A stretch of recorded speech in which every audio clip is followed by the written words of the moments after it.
E aí, conversadores e conversadoras de elevador, sejam muito bem-vindos, sejam muito bem-vindas a mais um episódio aqui do nosso canal. E hoje é sobre loja. Vocês sabem que esse quadro é uma entrevista e hoje nós vamos falar de um assunto extremamente importante para mim, para você, para as nossas empresas, para todos nós, que é sobre finanças. Ai, meu Deus, morro de medo desse assunto.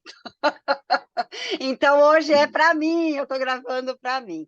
Para isso eu convidei o Diego Silvestrini, nós já trabalhamos juntos.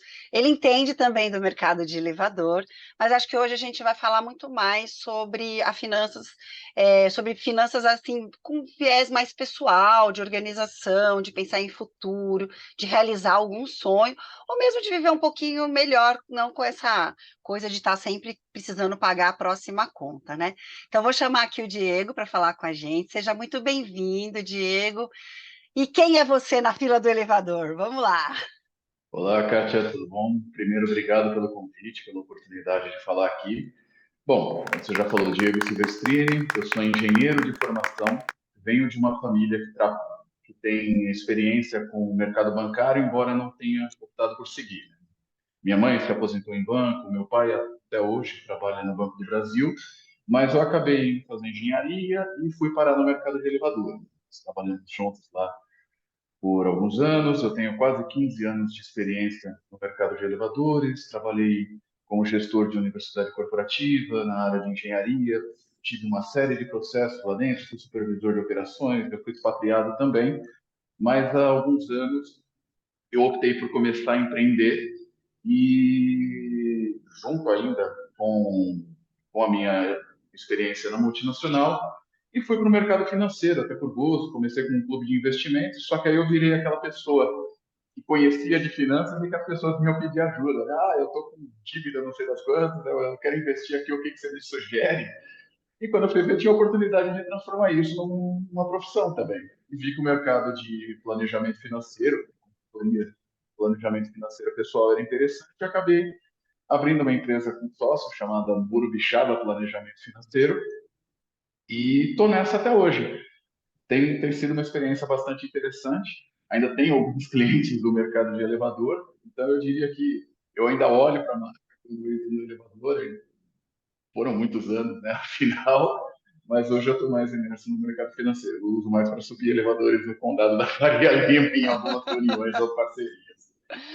Ô, Diego, fala um pouco para mim sobre o que é essa consultoria, né? Qual que é o propósito, como que funciona o seu trabalho atual?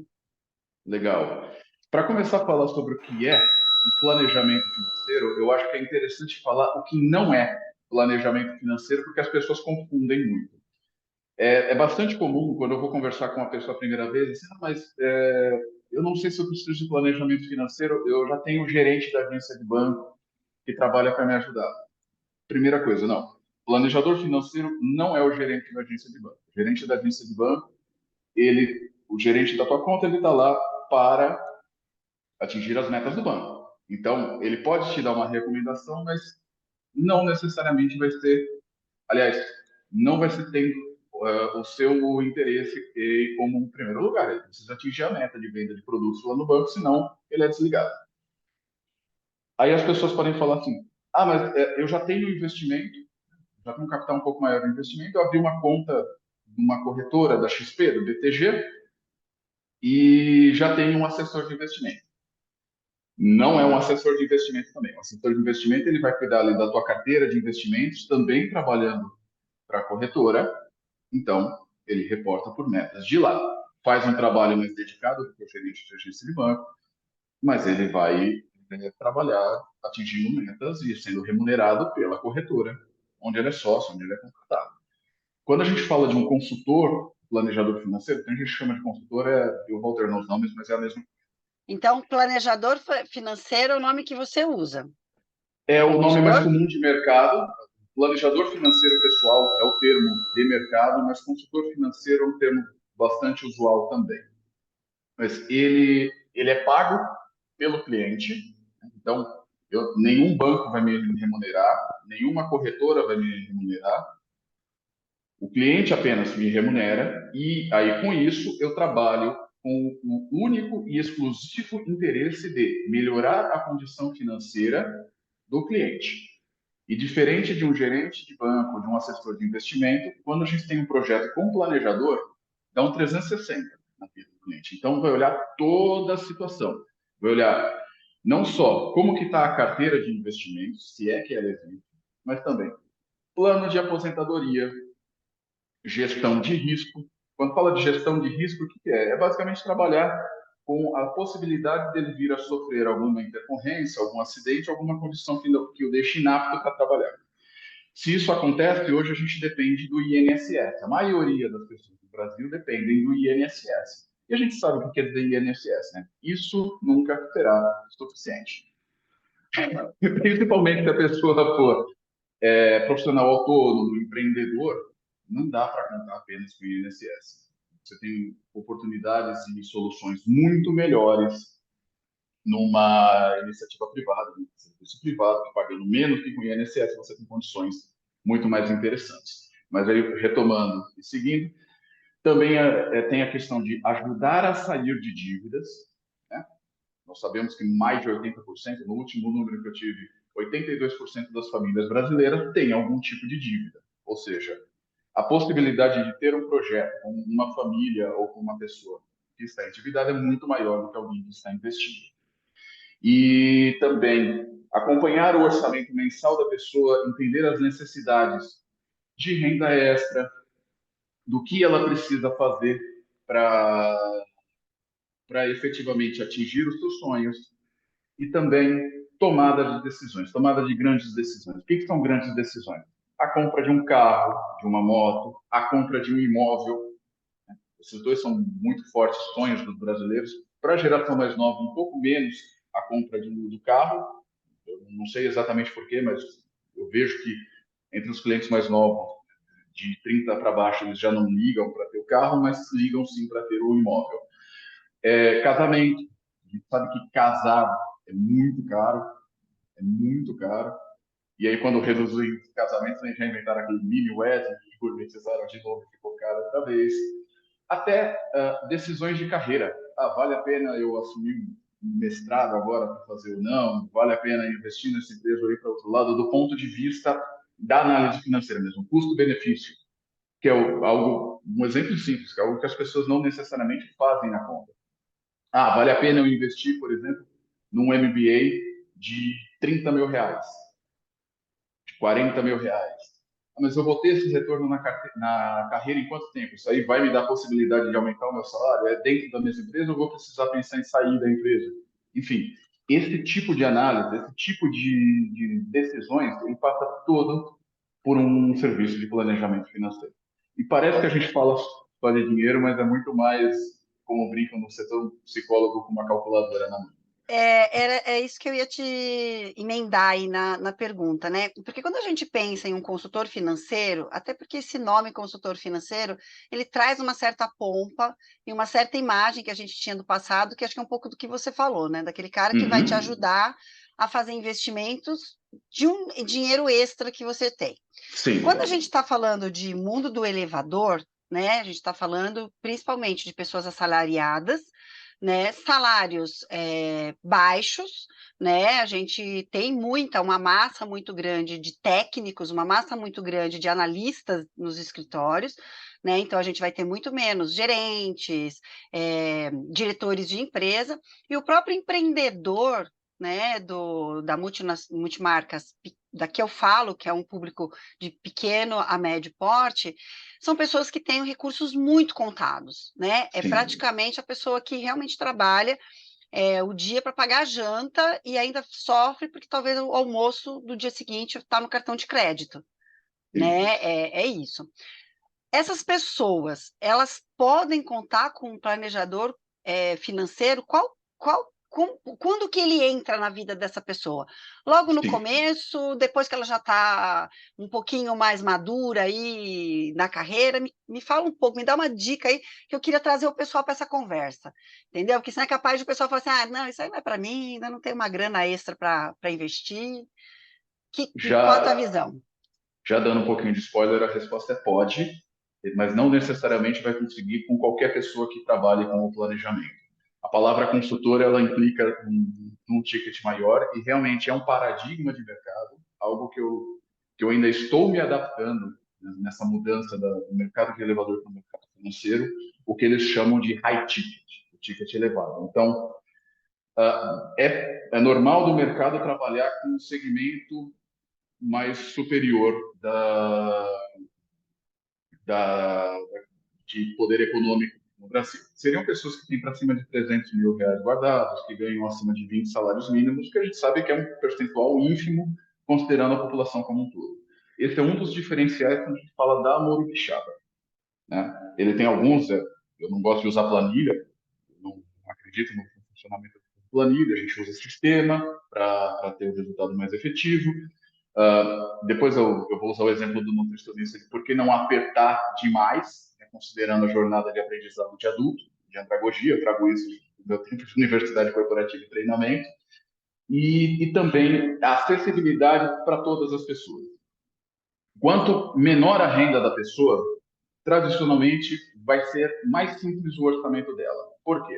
Porque uma pessoa que ganha 2, 3 salários mínimos, ela vai gastar com transporte, ela vai gastar com alimentação, ela vai gastar com moradia e acabou. Ela não vai ter grandes coisas em que inventar, enquanto se você falar de uma pessoa que ganha 20 salários mínimos, vai gastar ali com hobby, vai fazer academia não sei das quantas, vai fazer o beach tênis, que eu fico ouvindo, não foi, vai tomar vinho, vai fazer curso não sei do que no Hotmart, fica um orçamento mais complexo, por consequência, uma consultoria vai ficar um serviço mais caro. Eu diria que é acessível para técnico de elevador, sim. Eu já tive clientes que vieram, eu tenho, aliás, eu tive uma porrada de clientes do mercado de elevadores. Até porque são seus conhecidos, né? Quem ficou tanto tempo no Se, mercado de elevador conhece muita gente do mercado, né? se for na página para ver alguns depoimentos de clientes, vão reconhecer um ou outro nome do mercado. De gente que foi técnica, de gente que está como técnica, de gente que trabalhou comigo, foi da minha equipe, enfim. Mas faz sentido, dá para atingir. Para os técnicos, é um serviço mais simples, porque o orçamento é mais simples, porque eles vão ter que gastar basicamente para sobreviver. A gente sabe que é uma realidade do Brasil. E só que tem muito como ajudar. Por quê? Porque essas pessoas não têm acesso à informação. Então, infelizmente, a gente está falando de uma realidade onde as pessoas compram fazendo conta na parcela, né? Estão acostumadas a crescer o patrimônio, basicamente, por dívidas. O que eu quero dizer com isso? Vai comprar um carro, vai comprar em 60 vezes e pagar 2, 3 carros. Vai comprar uma casa, vai comprar dando o mínimo de entrada possível do FGTS e vai parcelar todo o resto. E depois, se consegue, vai amortizar. Vai comprar uma televisão, conta no máximo de parcelas. Não vê se aquilo faz sentido ou não. Então, são as pessoas que mais precisam, são as pessoas que não necessariamente toda e qualquer empresa, todo e qualquer profissional de planejamento financeiro vai querer trabalhar, porque eles podem estar interessados em outro segmento. Não é errado, mas também não ignora uma fatia muito grande da população. Né? São menos concorrentes meus, ou parceiros meus, ou colegas meus, porque o mercado ainda está crescendo, mas são menos consultores, menos planejadores que vão atuar nesse segmento, e é esse segmento que na prática é mais flexível. São os melhores, assim, para conseguir sair de dívida, são os melhores para atuar de forma muito mais educacional, porque essas pessoas sequer sabem o que é reserva de emergência. E quando tem a reserva de emergência, guardam na poupança. Então, dá para trabalhar, funciona melhor trabalhando em família do que individualmente. E eu diria que para uma família que está num ponto que tem a consciência de que precisa e pode agregar esse serviço, a gente começa ali numa realidade de cerca de 5 salários mínimos de renda familiar. O que faz sentido, por exemplo, com um casal que seja um técnico de elevador e uma mulher que trabalhe, por exemplo, um back-office administrativo. A renda somada vai dar mais ou menos essa. Ah, E é aí que a gente começa a atuar com um casal já consolidado que vem buscar um serviço, um projeto interessante de planejamento. Embora eu tenha clientes interessantes que são pessoas de 20 e poucos anos, fora do segmento de elevadores, mas são pessoas de 20 e poucos anos que têm uma renda menor que essa e estão estruturando um projeto que aí sai um preço mais baixo para sair do Brasil, por exemplo. Tem um Tá. casal que é cliente meu que a ideia deles é sair do Brasil, eles estão se preparando muito forte, de maneira muito disciplinada, e vão conseguir, vão obviamente conseguir. No ano que vem, eles vão para a Europa com certeza, e tem uma renda menor. Os dois juntos têm uma renda de menos de 5 salários mínimos, porque estão começando na carreira, mas estão extremamente focados, enxergaram que o custo se paga e, e aí seguiram e estão gostando. Porque o que é importante a pessoa ter em mente? Eu acho que são duas coisas. Uma, que era o que eu falei do nutricionista. Eu não aperto mais do que é o ritmo que a pessoa está disposta a seguir. Por que eu gosto de falar de nutricionista? Porque isso Eu aconteceu adoro, quando comigo. você falou de nutrição, eu falei assim, poxa, acho que aí tem tudo a ver. Antes de você dar o seu depoimento e falar, né? Uhum. Quando você falou de nutricionista, na hora me veio na cabeça, né? Eu sempre tive muito problema com balança, né? Então eu tive sempre que cuidar muito aí, a alimentação, o exercício, porque a tendência é engordar mesmo, né? Sim, E, cara, eu abandonei completamente profissionais de nutrição, porque vinham sempre com aquele padrão, né? Tem que consumir menos do que se gasta, que é o oposto da grana, né? Cara, mas assim, sim. se eu for no metabolismo do meu corpo, eu não posso comer nada, não posso fazer nada, entendeu? E eu aprendi, depois de muito conhecimento do que você está falando, né? De estudar bastante, de ir atrás, a fazer a minha própria dieta. Claro que com uma certa frequência surgem assuntos no mercado que aí você vai para um profissional para averiguar aquilo, né? Porque Sim. você vê o ovo é vilão, o ovo é benéfico. Aí você não tem, Eu não, acho que na última você come só a clara. aí depois é o bacon, depois é o pão, sei lá, né? Então, só estou contando isso para a gente fazer a analogia, né? E aí, assim, Diego, falando de dinheiro, né? A última vez que eu tentei buscar um planejador, tá? Que na verdade era um consultor, falei, cara, eu não vou cortar mais nada.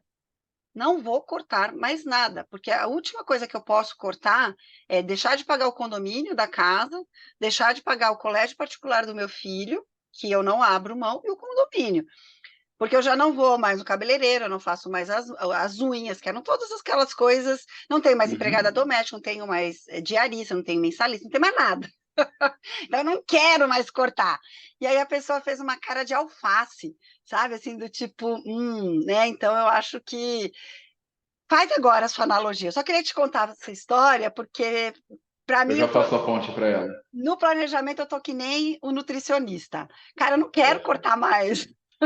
O exemplo que você deu do nutricionista é muito legal para entender sobre o conceito de jornada de aprendizado, de pedagogia, que está linkado com o exemplo que eu vou trazer. Andragogia, para quem não sabe, é educação de adultos. Pedagogia, educação das crianças, andragogia, educação de adultos. E o adulto aprende fazendo. E não adianta você falar igual a criança. Ele já tem toda a mente feita, ele já tem todas as ideias pré-concebidas, ele precisa executar para efetivamente processar aquilo e aprender. Eu tive o mesmo problema, engordei pra caramba, fui nutricionista e ele começou na entrevista: você tem um superávit calórico muito grande. Jura? Talvez por isso eu tenha engordado 30 quilos. E, e ele perguntou assim: você vai no McDonald's? Pô, é até um pouco pior, eu peço para entregar, eu nem vou, nem tenho o gasto calórico de ir. Pô, quantas vezes por mês você vai no McDonald's? Uma por semana. Tá bom, você vai deixar de ir no McDonald's, você vai substituir o McDonald's por crepioca feita com não sei o que de quinoa. E começou a repetir essa sequência. Muitas coisas do que ele falou para mim era assim, alpiste. Quinoa eu não sabia que existia. Adorei. Eu não lembro, eu realmente não lembro o nome das frutas. Eu cheguei a tentar comprar, eu via alpiste, alpiste, alpiste, alpiste. Em casa isso aqui é sabiá, quero, João de Barro, não consegui. Para mim aquilo lá tinha gosto de tristeza e morte. Por quê? Porque ele quis Sério. Porque ele quis que eu virasse de 0 a 100, assim, que eu fosse do cara que vai pro boteco para virar o, sei lá, eu, Pugliese, sei lá, eu, quem Fitness, eu não acompanho, eu também não lembro o nome. O nome que eu lembrei foi da Pugliese, mas não dá. Você não vai transformar um adulto assim de 0 a 100 em uma única passada. E a mesma coisa acontece quando as pessoas vêm para trabalhar em finanças. Não adianta sonhar que você vai chegar com uma planilha para elas e você vai falar assim, vai anotar tudo nessa planilha. Por que não vai? Se anotar 2 dias, já está no lucro, mas não vai. Ele não vai anotar. Eu comprei um M&M's, sneakers, gastei R$ 3 no mercado. Não vai, isso não ocorre. E você também não vai conseguir fazer com que a pessoa mude totalmente os hábitos, principalmente quando chega no ponto que vai afetar o padrão de vida. As pessoas se acostumam a um determinado padrão de vida, e aí, se for para uma contingência, vamos supor que você quer comprar uma casa na praia daqui a 6 meses. Isso é um projeto que tem começo, meio e fim, tem prazo final, e você sabe que vai ter que cortar determinado gasto para chegar lá. Isso as pessoas conseguem fazer. Agora, mudar de padrão de vida de imediato, sem preparação, é muito difícil. E, via de regra, as pessoas se endividam assim. Ah, mudou de carreira, mudou de empresa, foi demitido, entrou num outro com menor salário, manteve o padrão de vida, foi mantendo o gasto, foi se enrolando, geralmente em cartão de crédito e no rotativo, cheque especial, que são os mais caros no mercado, e aquilo vai rolando dívida em cima de dívida. Então, é uma preocupação e um diferencial na hora de trabalhar com esses projetos na Morubixaba, de que eu nunca vou ser o que eu tive de nutricionista. Eu nunca vou pedir para a pessoa preencher uma planilha de 0 a 100, assim, tudo no primeiro mês, e eu nunca vou cortar mais ou eu vou atingir mais do que ela consegue absorver. Então, se está numa situação onde, igual você mencionou, Kátia, já cortou tudo, sobraram as despesas que são essenciais, né? Senão, o condomínio vai penhorar o apartamento, ou os filhos vão ser severamente prejudicados. O que precisa ser feito? Precisa ser observado o projeto de família como um todo. Como está a renda do casal e quais são as possibilidades de renda extra enquanto uma situação dessa não se estabiliza. Aí vira um projeto mais completo. Por isso que eu disse, é olhar 360 a vida da pessoa, é olhar efetivamente aonde faz mais sentido, aonde há mais possibilidades de ganho, porque você não tem jeito, você não vai fechar mais a torneira, você tem que aumentar as entradas. Olhar onde há mais possibilidade de ganho e começar a trabalhar nesse frente. Ô, Diego, e como que é feito na prática, né? Como que é esse acompanhamento? A pessoa fica com sessões com você? Isso depende do caso? Fala um pouco como que é na prática. É super customizado. Normalmente, quando a gente fala do mais comum, o projeto que vai ser para a pessoa começar a investir, começar a compor reserva de emergência ou sair de dívida, vou fazer alguma mudança de carreira. Eu vou ter uma primeira reunião, a pessoa entender o caso dela para ver como funciona. Aí, na sequência, eu vou apresentar um projeto. Esse projeto vai ser dividido em 2 etapas: plano de ação e acompanhamento. O plano de ação, ele vai ter um resumo do que precisa ser feito.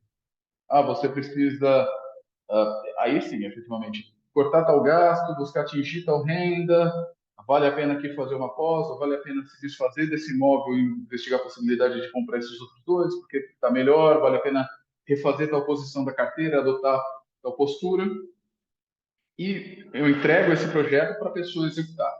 E ela pode executar por conta, se ela entender que tem a disciplina para isso, ou ela pode fechar também a recorrência. E aí, na recorrência, vai depender do grau de severidade. Reuniões mensais, 4 reuniões, 5 reuniões num período de 3 meses, se for ali um pico maior, ou reuniões bimestrais ou trimestrais, se for um projeto mais simples, que a pessoa já tem uma disciplina e já consegue efetuar, já está mais avançada, mas é muito caso a caso. A situação vai ser muito caso a caso. Ela é extremamente customizada, porque não há resposta certa. Eu não uso receita nem para reserva de emergência do paciente. Porque se você for no mercado, você vai encontrar assim, a reserva de emergência precisa ter de 3 meses do gasto, precisa de 4 meses, 6 meses, 12 meses, 10 meses, 8 meses. É um caos. Na prática, quanto é? Vai depender do caso a caso. Não, né? Então, resumindo, é um plano de ação e depois uma recorrência ali de acompanhamento para ter uma evolução. E sempre esse valor lógico que é variável de acordo com o grau de complexidade, com a duração do serviço, mas é sempre importante ressaltar, quem for no site ver, ou quem for ver vídeo meu, vai ver várias vezes eu falando assim, garantia de retorno, porque se paga muito fácil. Exatamente porque as pessoas cometem alguns erros que são fáceis de se pagar. Então, se for um serviço que vai custar R$ 1.000, o que a pessoa vai ter de ganho ali, de de deixar de gastar com tarifa bancária, deixar de ir dinheiro pelo ralo com coisas que não afetam a qualidade de vida, ou que está deixando de render porque está investindo em algo que não faz sentido, ultrapassa esses R$ 1.000 assim, super fácil. Entendi. É um dos serviços que mais fácil se paga. E é fácil de ver. De outra coisa, né, você falou que você se torna, às vezes, até um psicólogo do cliente, né, que te contrata. Eu vi esses dias Sim. uma comparação que eu achei bem legal, eu nunca tinha parado para pensar nisso, né. Deve existir vários perfis aí, mas, assim, de uma forma bem básica, né, existe aquele perfil da pessoa que acredita que para fazer qualquer atividade, né, vamos falar aí da nutrição e das finanças, né, Uhum. se você conhecer a melhor ferramenta, a melhor planilha, a melhor plataforma, a melhor receita, você dá conta de resolver os problemas da sua vida, né. E tem outras Sim. pessoas que acreditam que ela é uma coisa mais, eu vou chamar de transcendental, mas não é não é a receitinha da Márcia Sensitiva, não é isso. Quando eu falo transcendental, que é algo que, assim, você precisa mexer a sua forma de enxergar o mundo, né, que você foi criado, às vezes, sei lá, se usa muito esse termo hoje, né, com aquelas crenças de escassez, que você vive Sim. muito nessas crenças. E essa pessoa que eu estava ouvindo, uma pena não lembro o nome, tá, mas era um podcast de psicologia, ela fala que hoje já se sabe que não adianta você só usar a ferramenta, sem usar essa outra Sim. parte, ou você ficar só fazendo trabalho para resolver a questão de realmente crenças aí que são mais escassas e tudo mais, mas não dá ferramenta para a pessoa. E aí quando você Sim. falou do lado psicológico, eu lembrei disso. É por aí? Você acredita essas 2 frentes aí? Totalmente, totalmente. Existem pessoas que, infelizmente, embora do mesmo jeito que falam, praticamente todo mundo precisa de um psicólogo, de um terapeuta, praticamente todo mundo precisa de um planejador financeiro, porque ele vai ter uma prosperidade maior de maneira muito simples, só seguindo o plano de ação ali com um profissional, seja comigo, seja com qualquer outra empresa. Isso se repete com qualquer profissional que esteja qualificado, que não seja aventureiro no mercado. Só que, infelizmente, eu vejo, e normalmente eu vejo endividado, é muito comum, pessoas que não estão preparadas, não têm o nível de consciência necessário ainda para contratar um serviço de planejamento financeiro. E geralmente o que acontece com elas? Elas estão super endividadas e elas preferem, por exemplo, não olhar a conta. Elas têm uma conta num banco, um cartão de crédito que está lá abandonado gerando muito juro, elas recebem a cobrança, vão lá, bloqueiam o telefone da cobrança que fica ligando 20 vezes por dia no celular e deixam lá o banco, abrem a conta no outro banco e vão mergulhando um pouco mais. E aí, se você perguntar, mas você não quer resolver essa dívida? Ah, não, porque é juro em cima de juro e dívida caduca. Fala umas abobrinhas como essa, dívida caduca. Dívida não caduca.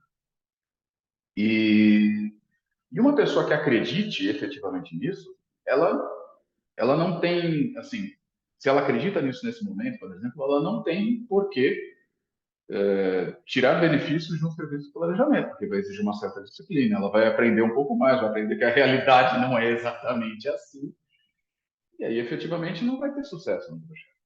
Então, quando as pessoas já estão no nível de consciência que vêm buscar, que procuram ou que aceitam entender que precisam de um serviço desse, de uma consultoria, de um planejamento, primeiro eu preciso entender que eu não vou mandar na vida financeira dela, eu não vou falar assim, deixe de pedir comida no iFood. Não, a ideia não é essa. A ideia é apresentar caminhos que tragam mais resultado para que a pessoa possa tomar uma decisão mais acertada. O segundo ponto é ver o quanto existe de compromisso dela com ela mesma no futuro, porque se ela for ter aquela crença do eu nem sei se eu estou vivo amanhã, já fica um pouco mais difícil. E aí E, isso vai e isso tudo você pega na entrevista. pego na entrevista. E aí isso vai ditar, por exemplo, se vai ser um projeto onde eu vou ter uma abordagem muito mais educacional, para a pessoa entender nesse momento quais são as possibilidades e o que ela precisa fazer. Vai ser um projeto que eu vou ter que chegar a explicar o que é juros sobre juros no banco e quais são os tipos de investimentos, por exemplo, que são possíveis, ou se é um projeto que a gente vai mergulhar a fundo e vai efetivamente ter um resultado muito mais sólido e consistente em um prazo curto.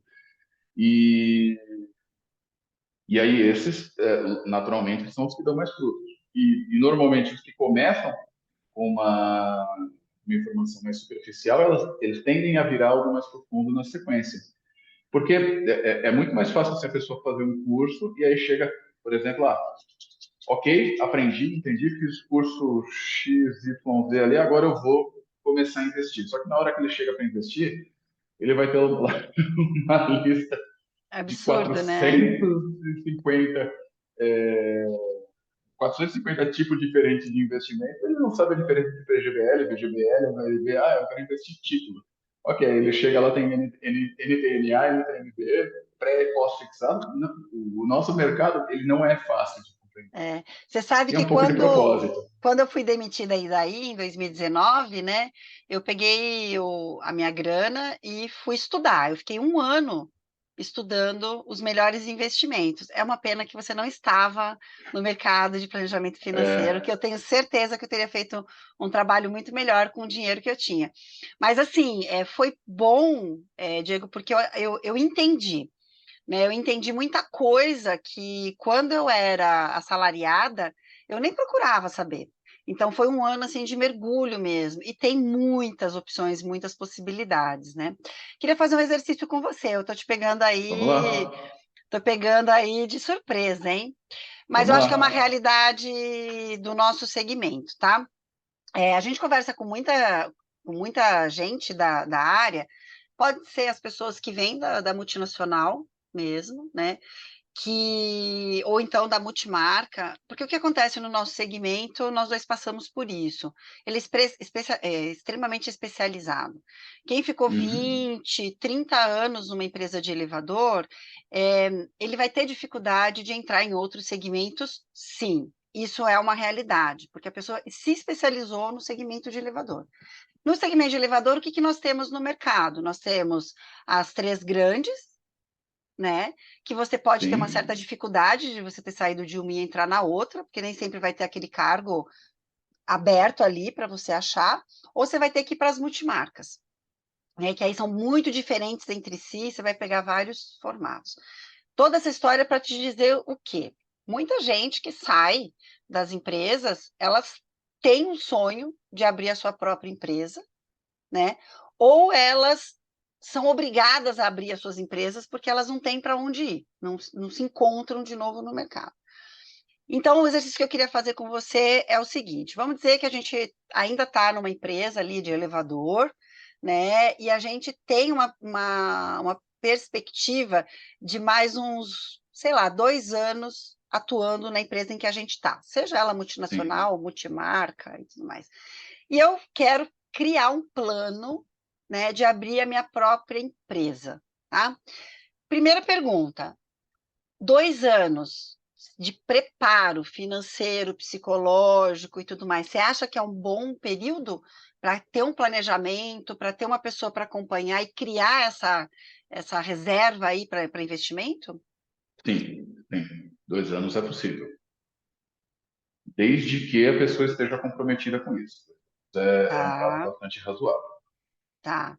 E aí, Diego, continuando nesse, a gente está fazendo um case aqui, tá, gente? Uhum. Continuando nesse exemplo, né? Então, eu estou lá na empresa, sei lá, estou 15 anos, tenho um fundo de garantia que, se eu for mandado embora, eu vou ter acesso, mas ele já está consumido com casa, com esses saques que a gente foi fazendo aí, né? isso é avaliado por você. Todos Sim, essas informações são avaliadas. sim, Dívidas também. Se a pessoa tem dívida, sim.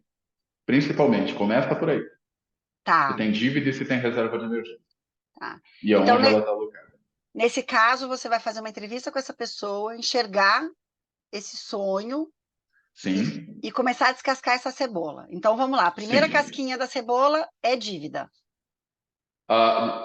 Nesse caso que você me passou, a primeira casquinha seria um pouquinho antes de estimar qual é o custo e o capital de giro necessário para ter essa empresa nova. Então, vamos supor aqui, por exemplo, que a empresa precise de 30 mil para abrir em equipamentos, documentação, o que for necessário, e que precise de um capital de giro para ela se sustentar ali nos primeiros meses de mais 30 mil, né? 60 mil no total. Então, a primeira etapa vai ser identificar, ok, precisamos ter 60 mil livres, além do restante da condição da pessoa.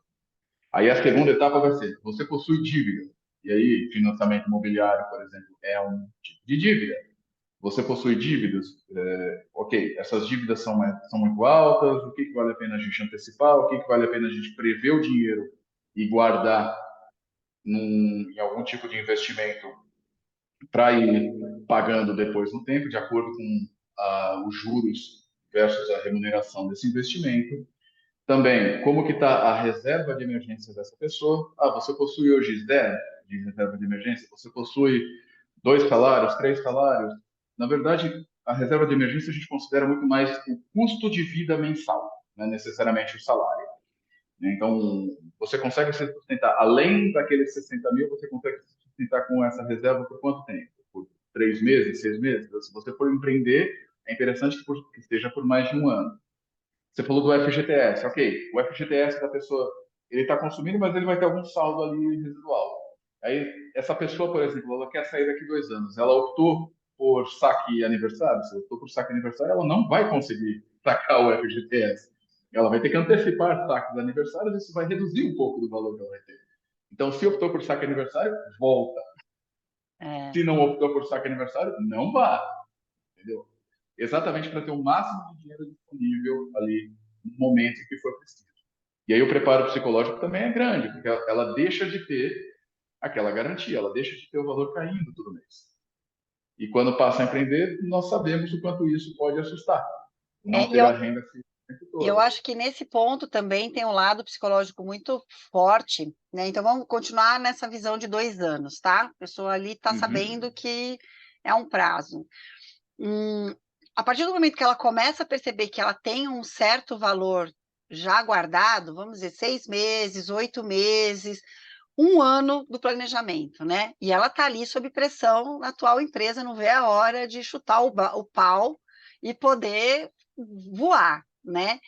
E se o planejamento é de 2 anos, contando com fundo de garantia, esse momento vai ser muito crucial, né? Da pessoa Sim, se segurar ali, porque ainda não cumpriu todo o planejamento, né? E aí, sim. Diego, qual que é o papel do planejador nesse momento? Manter a disciplina e dar aquele gás para o sprint final. Para a corrida final, por exemplo, faltam 4 meses. Não, segura aí, não dá um tapa na cabeça do chefe, espera mais um pouco que está quase, está quase, está quase. E nesse momento também vale muito a pena, e aí a gente costuma direcionar para outras formações e outras preparações de mindset, né? Da cabeça da pessoa para começar a pensar como empreendedor, para entender que ele não vai ter que olhar apenas para elevador, ele vai ter que olhar para marketing, para comercial, para contabilidade, para outros cenários que ele nunca pensou. Né? Ele vai ser, inicialmente, ele vai ser aquele que brincam de desempresário ou eu presa. Eu Uma sou eu eu presa, presa, eu já não sou mais desenho, como é? Desenho desempresário. empresário. E, Eu sou no, é, eu presa. É e difícil, no meu gente. presa você faz tudo. Né? No meu presa você faz tudo. Você pode ter ali mais um, duas.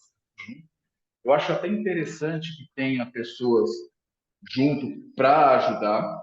Foi uma coisa que eu aprendi que ajudou bastante o ter sócio. Também vale aquela máxima do evite se associar com amigos ou com família, né? Não faça negócio com amigos, faça amigos nos negócios. É melhor você começar com os que você acredita e depois pegar a amizade com ele, funciona, dá muito mais case de sucesso. Mas as poucas empresas com quem eu trabalhei dando consultoria, geralmente foram assim. Eu ajudei a empresa a começar, ou eu peguei contato via outros cenários. E eu tenho visto casos de sucesso, mas eu vejo ali que talvez a pessoa pode se enrolar com dinheiro em uma situação de não precisar, conhecendo de números ou não, tá? Então, essa preparação mental ela é bastante importante, porque a gente sabe que, principalmente quando as pessoas estão nas grandes empresas, elas enxergam o mundo como sendo aquela empresa. E na hora que saem de lá, o mundo fica muito maior de repente. E ao mesmo tempo você perde aquele porto seguro que você estava acostumado. Então, a preparação psicológica ela até é mais importante. E aí o Legal. financeiro vem para sustentar e ajudar a ter um porto mais seguro. Eu posso dizer, assim, pelo meu caso, a preparação eu quis ter 60 de reserva. Tá, E aí isso me tá, deu muito mais tranquilidade. tá. Bom, Diego, agora vamos falar do outro lado, né? A gente falou de fazer a reserva, de se planejar, e quando a pessoa ela chegou no seu limite do que ela tem como dinheiro ali mensal, que ela paga, já não tem mais o que cortar, ela precisa gerar novas rendas, né? Como que é isso dentro do planejamento? Porque, de repente, a pessoa tem uma habilidade que não é muito aquela que você conhece como mercado, sei lá. Como que é isso? Como que é essa troca do planejador em orientar essa pessoa a buscar novas rendas?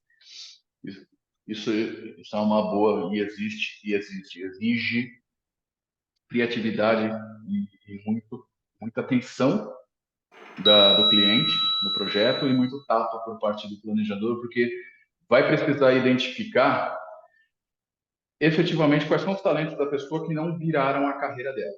Então, vamos supor que a pessoa seja técnico ou engenheiro numa empresa de elevador. Ele vai ter aquela formação muito mais técnica, mais específica, e ele já está trabalhando na área. Mas precisa aumentar a renda de alguma forma, e aí, o que mais você sabe fazer? Geralmente só mexo com o elevador desde sei lá eu quando, não sei mais o que pensar. Vale a pena estressar um pouco a ideia e identificar, por exemplo, se você leva jeito para atividade comercial, se você tem algum tipo de conhecimento fora de elevador, além de elevadores, se for alguém que conhece tecnicamente, ele pode muito bem assumir aulas num Senai, por exemplo, assumir aulas de elétrica num Senai. Ah, mas não precisa ser só aula desse tipo. Ele pode fechar algum tipo de parceria com outros profissionais. A gente sabe que tem muita gente no mercado que está precisando se recolocar ou que está tentando se aventurar sem uma estrutura para algum tipo de consultoria de elétrica. Ah, mas eu conheço de segurança do trabalho, eu fui técnico de elevador, estudei segurança do trabalho. Existem muitos mercados inexplorados em segurança Tá. do trabalho. Um exemplo que passou por um projeto, consultoria de segurança para casas, Ah, né? Para ver se a ah, casa está adequada, a família vai ter um filho, para ver se a casa está adequada ou não. Tem gente para comercial, mas não sabe se vai desenvolver ou não. Vale a pena, eventualmente, você pegar um período curto e trabalhar como Uber para ter contato com pessoas fora no mercado, exercitar aquela sequência da conversa para entender depois que tipo de vendas você pode ter. Se você pode montar uma loja online, se você pode vender algum outro tipo de produto durante o período fora da empresa, para isso te permitir ter um plano B. E aí um plano B sustentável, bem pensado, que tenha que pare em pé e escalável, e eventualmente seu plano B pode virar o seu plano A. E aí não necessariamente no mercado de elevadores. ah. Existem possibilidades, existem mercados que a gente tem proximidade que é possível de você fazer essa transição com os conhecimentos que tem do mercado de elevador. Um Interessante. exemplo, um exemplo simples. Qualquer outro tipo de prestação de serviço para condomínio, quem trabalha ali com o elevador vai conhecer, concorda comigo que vai conhecer muito bem a realidade do condomínio? Então, se for falar Demais. de Então, se for falar de zeladoria de condomínio, se for falar de síndico profissional, se for falar de pintura predial, existe uma série de serviços que estão próximos, que não são necessariamente, ainda vai andar de elevador, mas que tem uma transição ali relativamente fácil, que as pessoas podem pensar, mas que eventualmente elas ficam só restritas ali. Parou na porta do elevador, parou na botoeira. Bem interessante. Essa parte me agrada bastante, sabe? Sim, Abrir mais os horizontes das pessoas, né? Eu acho que até o profissional do multimarca, ele já vive muito essa realidade de pensar fora da caixa. Aí eu acho que os sim, nossos colegas de multinacional sofrem mais, porque na sim, com multinacional certeza. você é direcionado a ser especialista, né? Você fica muito especialista na sua área. Então, eu gosto bastante de pensar sobre isso. Bom, Diego, acho que, olha, das perguntas que eu tinha separado aqui, eu acho que a gente cumpriu todas elas. Achei muito legal a nossa conversa, mas eu queria ver se você tem alguma dica aí, guardou algum segredo para o final, para o pessoal aí se preparar financeiramente para o hoje e para o futuro. Tá. A gente vive numa época de bastante correria e excesso de informação. Então eu não vou falar assim, leiam tal livro, porque eu sei que as pessoas dificilmente vão ler. Você tem diversos conteúdos muito bons e muito interessantes na internet para começar a te dar uma referência sobre como se organizar financeiramente. Aí eu posso dizer que avalie os melhores portais, e os melhores portais não é tão difícil. Você tem Tiago Negro, você tem Natália Arcuri, você tem a Nath Finanças, Economirna, Jovens de Negócio. Tem até um que é muito legal chamado Favelado Investidor. Eu ia falar Escolha. isso. Eu estou seguindo muito das comunidades, ou então de pessoas que falam da favela mesmo, e até Uhum, pessoas que falam para o povo negro, para as sim, pessoas pretas. É muito legal, porque é uma realidade que muitas vezes está mais próximo da gente do que os tradicionais. Principalmente se a gente sim, vem de uma família, por exemplo, eu venho de uma família muito de periferia, né? Então, muitas vezes, desses lugares falam muito mais a minha língua, né? isso. É muito legal. E eles têm propostas e públicos diferentes também. Alguém que vai falar, alguém que vai ouvir o Gustavo Cerbasi não é a mesma pessoa que vai ouvir a Natália Arcuri. Por exemplo, o Gustavo Cerbasi já atende mais pessoal entre baby boomer e o início ali dos millennials, e enquanto a Natália Arcuri já tem um pessoal um pouco mais jovem e que tem por sequência, assim, por persona, por definição, um perfil muito mais muquirana. É super engraçado. Você vai ver quem gosta da Natália Arcuri, a tendência é muito grande de ser muquirana. E aí, escolha quem você se identifica mais, passe a acompanhar e vá atrás das primeiras informações. Comece a executar o básico. O que é o básico? Cortar o que não faz sentido, né? Não é cortar o lazer, cortar tudo e viver na contingência sempre. Cortar o que não faz sentido e efetivamente não gastar mais do que ganha. Esse é o básico. Para a sequência disso, aí já cogita procurar planejamento.